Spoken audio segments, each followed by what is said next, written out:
All right. Wrapping it up on our headliners is we're gonna move into some of the draft stuff, Drew. And this was a question posed by you. And you asked, is Ashton Jeanty worth a top 10 pick? Before we get into it, and I'm gonna let you kick off on this one. My question to you is, are we talking about a top 10 pick just in general worth? He's top 10 talent, should be picked in the top 10, or is it like this team should pick him in the top 10? What are we talking about here? And again, I'm going to let you go ahead and kick this one off. No, it's just he is a prolific talent, Hmm. but do you waste the draft capital of a top 10 pick on a running back in the year 2025? Especially since, you know, how much better is Jeanty going to be next year than Amorian Hampton Yeah. from North Carolina? How much better than, you know, Nicholas Singleton from Penn State? How much better than Cam Scattaboo? Shout out to the Ria Linda High School, which was like 5 minutes from where I grew up. How much better is he going to be next year than these guys? I say it all the time. One team took Bijan Robinson in the first round, and the next team took Devon A. Chain in the fifth round, and they're getting similar production out of the players. I just don't. Everybody is mocking Jeanty. Everybody is mocking Jeanty to the Cowboys. And I just think a team that has so many needs to take a running back there is just wild, Mm. considering how many free agent running backs were available this year. Oh man, and especially the success that with the piggybacking off of the success that those guys have had um, inside that year, right? This year, Joe Mixon, Josh Jacobs, those guys have been, Aaron Jones. Those guys have been successful. They've been successful this past year. Um, I don't think that any running back should be taken inside the top 10. That's my stance, just hardline stance. And I had this argument with obviously my dad, huge Cowboys fan, lives in Idaho, Boise State fan, subsequently because of that.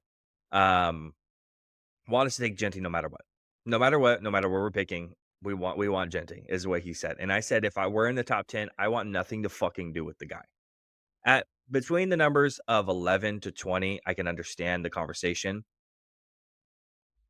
Let me give you a little sneak peek on how I feel about Jeanty. Jeanty is currently I have 21 players, technically 20 players done, 21 because I split Travis Hunter into two different players as a wide receiver and a corner.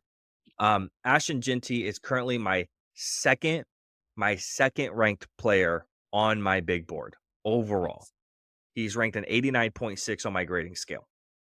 I grade specifically on inside runs, outside runs, their durability, play speed, play strengths, violent cuts, breakaway speed, change of direction, vision, contact balance, catching, break tackle, short area quickness, acceleration, pass blocking, and ball security.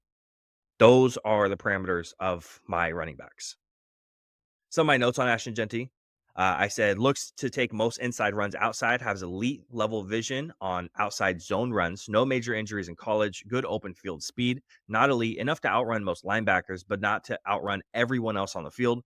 Smooth cuts, but not overly violent, not overly strong. Does his best work in the short area where he can show off his contact balance and change of direction. Break tackle is great until he gets to the open field. Pass blocking is very underwhelming due to his size. If a quarterback or center does not point out the blitzer, then he will be very lost on the play. Those are my notes. He scores A's and B's on everything except D. He has a D in his pass blocking. Again, due to his size, tiny little guy, doesn't really do a whole lot. And it's not like he's a tiny little guy with a lot of fight in him. He just kind of gets ran over. And again, he gets very lost. His awareness inside of pass blocking is not very high.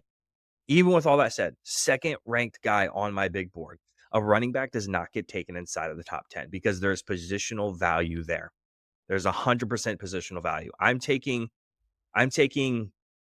Mason Graham, Travis Hunter, Will Johnson, Abdul Carter, Shador Sanders, Tedderell McMillan, Malachi Starks over him. I'm taking all these guys over over Ashton Jeanty. Again, Ashton's a phenomenal talent.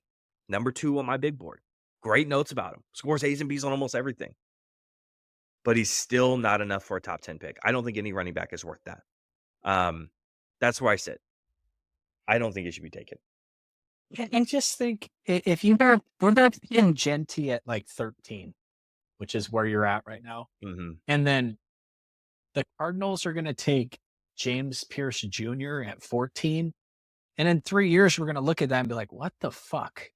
Like, James Pierce is a dominant level player and Genty's a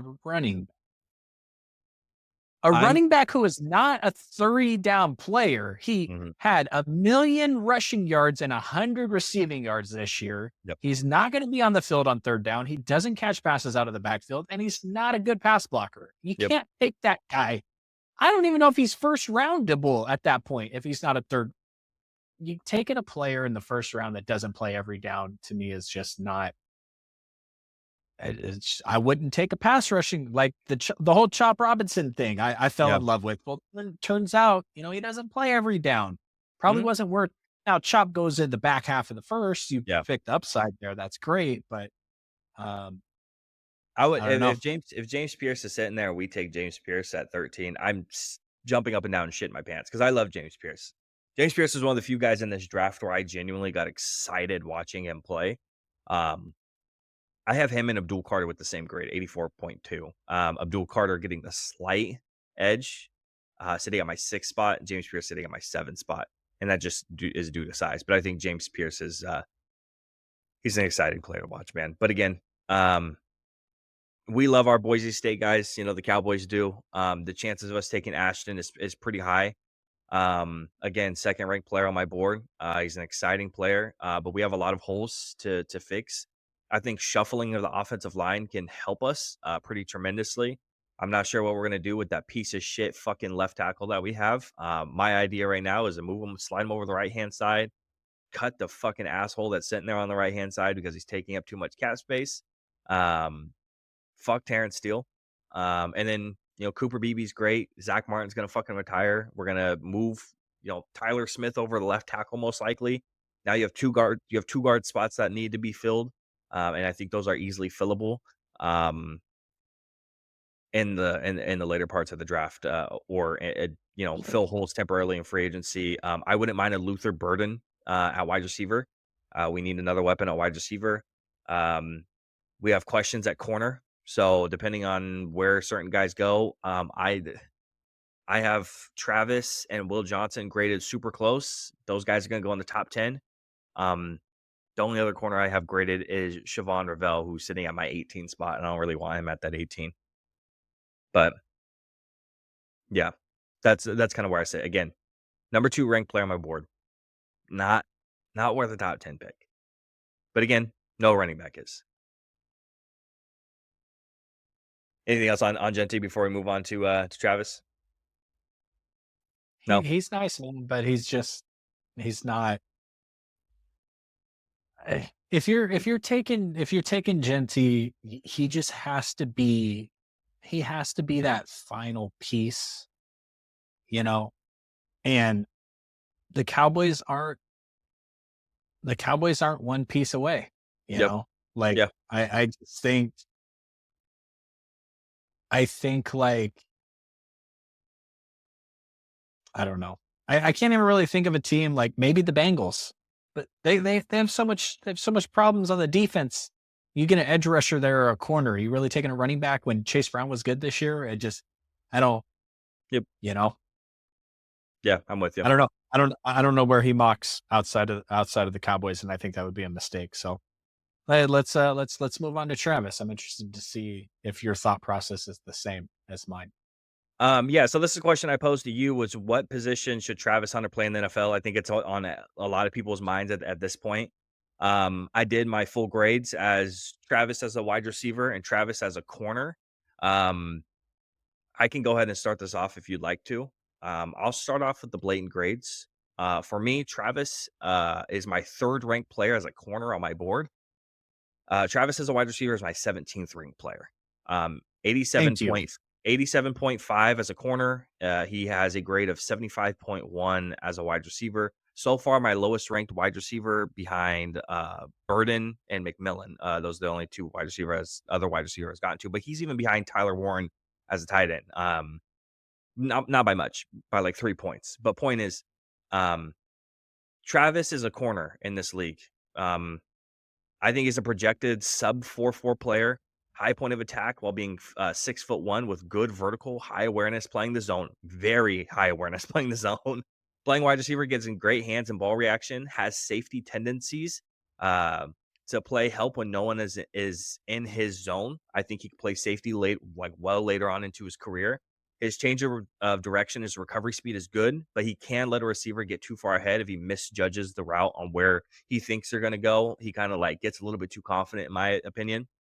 He doesn't get beat and cuts in or out if in man coverage. His hips look rarely messy. They look pretty solidified. He doesn't open them up too early. His back pedal is very beautiful. He doesn't play run support, and he doesn't wrap up tackle. Slim build could be an issue playing against a bigger receiver, but we see slim receivers all the time have a lot of success in the league. And this is my number one corner. So again, great zone corner, good man corner, third ranked player on the board. I think this is absolutely a corner 100%. Let him play 10 to 20 snaps at wide receiver a game because I think that's why you're drafting him too. You're drafting him to play both. Drew, I'm going to let you talk real quick. My dog's freaking out in the bedroom, so I'm going to let you go ahead and take the reins for a second. Yeah, so I'm kind of right there with you, and I'll agree with you because you're not here to listen. That because that's the best time to give you props is when you can't hear them. Travis Hunter to me is a much higher level player at corner than he is at wide receiver. But the weirdness here is going to be the team that drafts him. When you're talking about currently the Patriots taking Travis Hunter number one, um, they have Christian Gonzalez. They have a big lack of talent at the wide receiver position right now. Obviously, there's a couple of guys out there in free agency they might go get. So this point might be mute by the time the draft comes around. But we're talking about where does he fit the need most at the team that's going to draft him? And right now it's the Patriots who draft him number one, in my opinion, which Yep. means I think they give him more snaps at wide receiver. Although I think as a corner, that's his best position going forward. But I think Travis is going to want to play wide receiver because that's where you get paid. So I think for him wanting to play both, the Patriots is actually the best um, position for him to end up because they need a lot of help on um, the wide receiver side of the things, and him being put into that spotlight because Christian Gonzalez is out there and he's locked down. Yeah. It's definitely interesting. And then of course there's the fact that he played for Colorado this year. He didn't play for Tennessee. He Hmm. didn't play for Georgia. He didn't play for Texas. He played for Colorado. So there is some small bit that remains to be seen on his. To be honest, man, if we look back on Travis Hunter in a couple years and he's just an okay guy, it wouldn't surprise me. If he's just Jerry Judy, you know what I'm saying? And Yeah. if he's just um, like Carlton Davis, Mm. like it wouldn't surprise me. But also, this dude's probably going to return punts and kicks. So, it, you know, I think the hype's going to be there, and we'll see where it goes. Yeah, definitely. Um, but yeah, so I'm glad that we're at least in agreement where he should be playing. For anyone who doesn't realize how much draft stuff we actually cover, again, those are some of my notes. I have additional notes on him as a wide receiver. Like I already said, I have a total of 14 pages of notes so far on 21 guys. In total. So the draft is panning out to be pretty good this year. Not phenomenal, not like last year's draft. Let's pump the brakes on that because goddamn man, last year's draft was absolutely incredible. Out of 21 guys, I only really dislike two of them. So if you want to know who the two guys I really dislike so far, you're gonna have to stick around. Hit subscribe. Follow us on TikTok and Spotify and Apple Podcasts, and make sure you're keeping up with with all of our draft stuff because we do a ton of work during the off season, mock drafts and big boards and positional rankings, and keep up with us because we do all of it. Yeah, come back to see us have massive disagreements on a certain Alabama quarterback. We definitely, unfortunately, will. We will. Yeah, because obviously, from what you've already picked up from what I've said about that Mr. Milrow, who actually just committed today while we were recording. Um, kind of picked up on how I feel about him, and obviously, I've kind of picked up on how you feel about him inside of there. So, hey, and I've already given Drew his flowers. I've already said, hey, Drew is the guy to have a conversation about if we're gonna sit here and talk about, you know, uh, quarterbacks. Take his word for it over mine. I'm giving my opinion. Might not be the right one, but I'm giving my opinion on it. Um, because I I, don't I believe want what I believe. I don't want to compare non-draft eligible players, but I wrote down the stats, Hmm. right? And just staring at Jalen and his 16 passing touchdowns this year, and then looking at Arch Manning, who had 9 or 10, and he only played a couple games. That Yeah. just was like, I was just looking at that and I was like, I hate that. I hate that. So, but well, we could talk about Mr. Milrow later.